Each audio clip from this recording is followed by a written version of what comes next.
शादी या सजा। सोनी की शादी मोहित से 5 महीने पहले हुई थी। सोनी को माँ बाप नहीं थे। 12वीं की पढ़ाई होते ही उसके चाचा चाची ने उसकी शादी करवा दी। सोनी की जिम्मेदारी से उसके चाचा चाची मुक्त हो गए। उसकी चाची ने उसकी शादी के बाद के त्यौहार भी मनाए। उसे 4 दिन के लिए मायके में त्यौहार मनाने के लिए बुलाया भी नहीं। उसकी शादी करके जिम्मेदारी से मुक्त हो गए। बस सोनी की उम्र 18 की पूर्ण हो गई थी और मोहित 30 का था।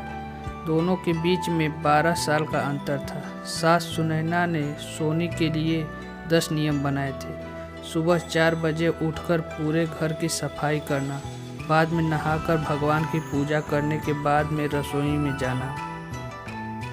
ऐसे ही समय बीतता गया और सोनी को दुख मिलना शुरू हो गया।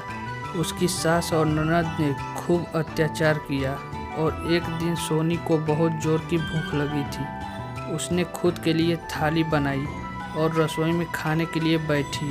अभी पहला ही निवाला मुंह में डाल ली थी कि तभी उसकी सास ने देख लिया।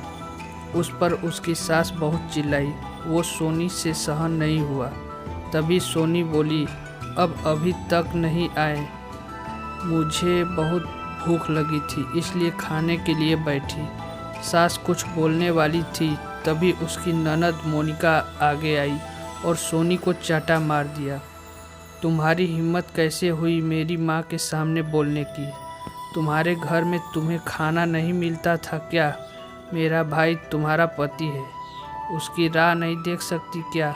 अरे औरतें अपने पति के लिए क्या क्या नहीं करती हैं। उतने में सास बोली, रहने दे मोनिका, क्यों इसको संस्कार सिखा रही हो? माँ बाप तो नहीं रहे और चाचा चाची ने ऐसी लड़की हमारे पल्ले बांध दी। रहने दे, तू चल बाहर, मैं ही रसोई में ताला लगा देती हूँ। और उसे रसोई से बाहर धकेल कर ताला लगा देती हूँ। सोनी आंखों में आंसू लेकर बस देखती ही रह गई। 11:30 बजे मोहित घर आया। तभी सुनैना और मोनिका ने मिर्च मसाला लगाकर सोनी के खिलाफ मोहित को भड़काया। वह तो माँ का भक्त।